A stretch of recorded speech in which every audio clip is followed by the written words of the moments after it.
નમસ્કાર દર્શક મિત્રો, સુરત ફર્સ્ટ ન્યૂઝમાં આપનું હાર્દિક સ્વાગત છે. હું છું મેઘા અગ્રવાલ અને જોઈએ આજના સમાચાર વિગતવાર. સુરત કોર્પોરેશન દ્વારા શા માટે ફક્ત કાગળ પર જ પ્રી મોન્સૂન કામગીરી કરવામાં આવશે? પાયલ સાકરિયા, પૂર્વ વિપક્ષ નેતા, સુરત મનપાએ જણાવ્યું. ભાજપના નેતાઓ શા માટે તંત્રને સવાલ પૂછતા નથી? શું આમાં બધાની મિલીભગત છે? શાસકો પ્રી મોન્સૂન કામગીરીના આંકડા જાહેર કરે, ક્યાં કેટલી કામગીરી થઈ તે જાહેર કરે. પાયલ સાકરિયા, ચોમાસામાં 15થી વધારે લોકો મૃત્યુ પામ્યા, એના જવાબદાર કોણ? હિન્દુત્વની વાતો કરનાર નેતાઓને સવાલ છે કે પ્રજાની રક્ષા કરવી એ સાચું હિન્દુત્વ નથી? સુરતમાં ચોમાસું આવે એટલે દર વર્ષે ખાડીપુરમાં કોઈ પોતાનું બાળક ગુમાવે, કોઈ પોતાના પિતાને ગુમાવે છે. દર વર્ષે સુરતમાં પૂર આવે એટલે ઘર વખરી, સાધન સામગ્રી સહિત દુકાનોમાં પણ લોકોને લાખોનું નુકસાન થાય છે. પાયલ સાકરિયા, સત્તામાં બેસીને તંત્ર પાસે કામ ન કરાવી શકનાર ભાજપના ધારાસભ્યો રાજીનામું આપી દેવું જોઈએ. મેયર, કોર્પોરેટર અને અધિકારીઓ ડિઝાસ્ટર મિટિંગોમાં શું કરે છે? ચોમાસાની સમીક્ષા બેઠકોમાં ફોટા પડાવીને નાસ્તો પાણી કરીને બધા છૂટા પડી જાય છે. સુરત ખૂબ જ વધારે જીડીપીમાં યોગદાન આપનારું શહેર છે, પરંતુ તેના બદલામાં શહેરના લોકોને શું મળે છે?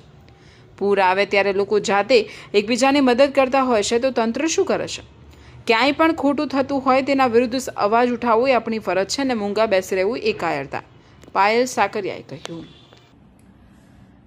દર વર્ષે ચોમાસાની અંદર સુરતની આની આ જ પરિસ્થિતિનું નિર્માણ થતું હોય છે. દર વર્ષે ખાડીપુર આવે છે. દર વર્ષે ખાડીપુરની અંદર કોઈને કોઈ વ્યક્તિ પોતાનો જીવ ગુમાવે છે, કોઈ પોતાના બાળકો ગુમાવે છે, કોઈ પોતાના પિતાને ગુમાવે છે. આ પરિસ્થિતિનું નિર્માણ દર વર્ષે થાય છે ને હરેક જગ્યા ઉપર પાણી ભરાવાના કારણે કેટલાય સુરતના લોકોના વાહનો ખરાબ થઈ જાય છે, કેટલા લોકોના ઘરમાં પાણી ઘૂસી જાય છે, જેમાં ઘર વખરીનું નુકસાન થાય છે, તો ઘણા લોકોની દુકાનોમાં પાણી ઘૂસી જાય છે, જેના કારણે માલ સામાનનું લાખો કરોડોનું નુકસાન થાય છે. દર વર્ષે આવી પરિસ્થિતિનું નિર્માણ થાય અને દર વર્ષે ભાજપી શાસકો કુદરત ઉપર ઢોળી દેતા હોય કે આ વર્ષે વધારે વરસાદ આવ્યો એટલે આ થયું, આ વર્ષે વધારે વરસાદ આવ્યો એટલે આ થયું, આવનારા ચોમાસાની અંદર નહીં થાય. પણ જ્યારે પ્રી મોન્સૂન કામગીરી કરવામાં આવે છે તો એ કામગીરી કાગળ પર જ કેમ કરવામાં આવે છે એ બાબતે કેમ સવાલ ભાજપના નેતાઓ તંત્રને પૂછતા નથી કે પછી એમાં મિલીભગત છે? દર વર્ષે ચોમાસા પહેલા 2-3 સમીક્ષા બેઠકો થાય છે. આ સમીક્ષા બેઠકોની અંદર ભાજપના ધારાસભ્ય શું કામગીરી કરે છે? દર કહેવાય કે મહિને ધારાસભ્યોની એક આખી મીટિંગ થતી હોય છે શનિવારમાં. તો આ જગ્યાઓ ઉપર સુરતના અધિકારીઓ, તમામ લગતા વળગતા અધિકારીઓ હોય છે, તો કેમ આ બાબતે કોઈ ધારાસભ્ય આ બાબતે કામગીરી કરાવતા નથી? અને જો ધારાસભ્યથી કામ ના થતું હોય તો ખરેખર એ ધારાસભ્યએ રાજીનામું આપી દેવું જોઈએ કે જે સત્તામાં બેસીને પણ તંત્ર પાસે કામ નથી કરાવી શકતા. ત્યાર પછી કોર્પોરેશનની અંદર સમીક્ષા બેઠકો થાય છે, ડિઝાસ્ટર મિટિંગ થાય છે. આ તમામ મિટિંગોની અંદર શું કરે છે કોર્પોરેટર, મેયર, તમામ પદાધિકારીઓ? દર વર્ષની આ પરિસ્થિતિ છે. એક વર્ષે થયું એવું નથી. એક વર્ષે થાય તો આપણે એક વખત સમજી શકીએ કે આ વખતે વધારે વરસાદ હતો એટલે થયું. પણ દર વર્ષે જો આની આ જ પરિસ્થિતિનું નિર્માણ થતું હોય તો ખરેખર શાસકોએ શરમ આવવી જોઈએ, અને આ જ પાણીની અંદર ડૂબી મરવા જેવી પરિસ્થિતિ નિર્માણ થતી હોય ત્યારે ખરેખર એ લોકોએ ઘરે બેસી જવું જોઈએ. સમીક્ષા બેઠકોની અંદર માત્ર ને માત્ર સીન સપાટા કરવા, ફોટા પાડવા, નાસ્તો કરો, છૂટા પડો, આ જ કામ છે ભાજપના નેતાઓને. છેલ્લે એની કહેવાય કે ભરપાઈ સુરતના લોકો જ કરે છે. દર વર્ષની પરિસ્થિતિનું નિર્માણ આવું થાય છે અને દર વર્ષે સુરતના લોકો ભોગવે છે. આ એ જ સુરત મહાનગરપાલિકા છે કે જે ખૂબ સમૃદ્ધ મહાનગરપાલિકા છે. આ એ જ સુરત છે કે જેના લોકો ખૂબ મોટા પ્રમાણમાં ટેક્સ સરકારને ભરે છે. આ એ જ સુરત છે કે જેનું જીડીપી ખૂબ હાઈ છે, અને સામે વળતર સ્વરૂપે સુરતના લોકોને શું મળે છે? આ તો સારી વાત એ છે કે સુરતના લોકો કહેવાય કે આફતને અવસરમાં બદલી નાખે છે અને એકદમ કહેવાય કે આફતમાંથી બહાર નીકળવા માટેના તમામ પ્રયાસો એકાબીજાની મદદથી કરી લે છે.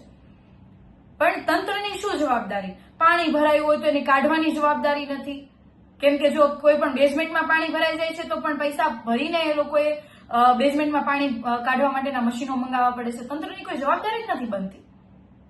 તો લોકો શા માટે વેરો ભરે છે? આવા નિયમો શા માટે બનાવવામાં આવે છે અને શા માટે એની કોઈ વ્યવસ્થા કરવામાં નથી આવતી? આ વર્ષે આ ચોમાસાની અંદર 15થી વધારે લોકો મૃત્યુ પામ્યા છે, તો એના માટે જવાબદાર કોણ છે? અને શું કર્યું ધારાસભ્યોએ, શું કર્યું તમામ કોર્પોરેટરોએ, શું કર્યું મેયરે, બધાએ શું કર્યું? લોકો એટલા માટે વોટ આપે છે તમને, લોકો એટલા માટે ટેક્સ ભરે છે કે આવી રીતના દર વર્ષે નિર્માણ થાય? જયારે વિરોધ પક્ષ તરીકે અમે હતા ત્યારે વારંવાર કીધું કે તમે આનું કોઈ આયોજન કરો, આયોજન કરો. કોઈ આયોજન નહીં. 1200 કરોડ રૂપિયાથી પણ વધારે રૂપિયાના ખર્ચ આખા સુરતની અંદર સ્ટ્રોંગ ડ્રેનેજનું નેટવર્ક નાખવામાં આવ્યું છે, પણ ટોટલી ફેલ. દર વર્ષે ફેલ. દર વર્ષે એટલું પાણી ભરાય, પ્રી મોન્સૂનના કરોડો રૂપિયા ફળવાય છે, પરંતુ કોઈ કામગીરી નથી થતી. દર વર્ષે લોકો આટલી મોટી સંખ્યામાં હેરાન થાય, લાખો કરોડોનું નુકસાન થાય, પરંતુ આ શાસકો એકદમ શરમ વગરના થઈને બધું જોવે, 2 દિવસ સીન સપાટા કરશે, સમીક્ષાઓ કરશે અને પછી બધું પૂરું. પાછું આવતું ચોમાસું પાછું કે છે કુદરતનો કહે. કુદરતમાં વરસાદ વધારે, ઉપરવાસમાં વધારે વરસાદ પડ્યો એટલા માટે થયું. ખરેખર હું તો ભાજપના તમામ કાર્યકર્તાઓને કહેવા માંગુ છું, તમે તો હવે જરાક જાગો. તમે તો તમારા નેતાઓને પૂછો, તમે શું કરો છો મિટિંગોની અંદર, સમીક્ષા બેઠકોની અંદર? આટલી બધી સુરતની પરિસ્થિતિ ખરાબ થાય છે છતાં પણ બધા ચૂપ છો. શું સાચું હિન્દુત્વ છે? ખૂબ મોટી સભાઓની અંદર વાત કરતા હોવ છો તમે બધા હિન્દુત્વ. શું છે સાચું હિન્દુત્વ? પ્રજાની રક્ષા કરવી એ સાચું હિન્દુત્વ નથી. 15 લોકો મરી જાય છે છતાં તમે હિન્દુત્વની વાત કરતા ફરતા હોવ છો. રાજારામે વનવાસ ભોગવ્યો હતો પણ પ્રજાને ક્યારેય દુઃખી નહોતી થવા દીધી. એ સાચું હિન્દુત્વ હતું. એ આપણને શીખવતા હતા. શું શીખા તમે એમાંથી? છત્રપતિ શિવાજી મહારાજ કે જે પ્રજા માટે કેટલાય યુદ્ધ કર્યા, પોતાની આખી જિંદગી યુદ્ધ કરતા રહ્યા, એને પોતાનો રાજધર્મ નિભાવ્યો. તમે ક્યાં છો? રાજધર્મ કેમ નથી તમે નિભાવી શકતા? અને જો તમારાથી ના નિભાવાતો હોય તો તમારે ખરેખર ઘરે બેસી જવું જોઈએ. અને તમે નહીં બેસો તો સુરતના લોકો, ગુજરાતના લોકો સમય આવતા જવાબ આપશે. હું તો સુરતના લોકોને ખૂબ ખૂબ ધન્યવાદ આપું છું કે જે લોકો દર વર્ષે આફતને અવસરમાં ફેરવીને પોતાના પરિવારજનોની રક્ષા કરે છે, પોતાના આસપાસના લોકોને મદદ કરે છે અને આ આફતમાંથી બહાર નીકળવા માટેના સતત પ્રયાસો કરે છે. પણ તમામ નાગરિકોને પણ કહેવા માંગુ છું કે આપણે સૌએ જ્યારે ખોટું થતું હોય ત્યારે આપણી પોતાની જવાબદારી અને ફરજ છે અને આપણો ધર્મ છે અને શીખવે છે કે જ્યારે ખોટું થતું હોય ત્યારે મૂંગા બેસવું એ આપણી કહેવાય કે કાયરતા છે. જ્યારે ખોટું થતું હોય ત્યારે એમને સામે અવાજ ઉઠાવવો એ આપણી જવાબદારી છે. આજે આપણે અવાજ ઉઠાવશું તો આવનારા સમયમાં એવી ઘટનાઓ નહીં બને, કોઈ પરિવાર પોતાના દીકરા કે દીકરીને નહીં ગુમાવે.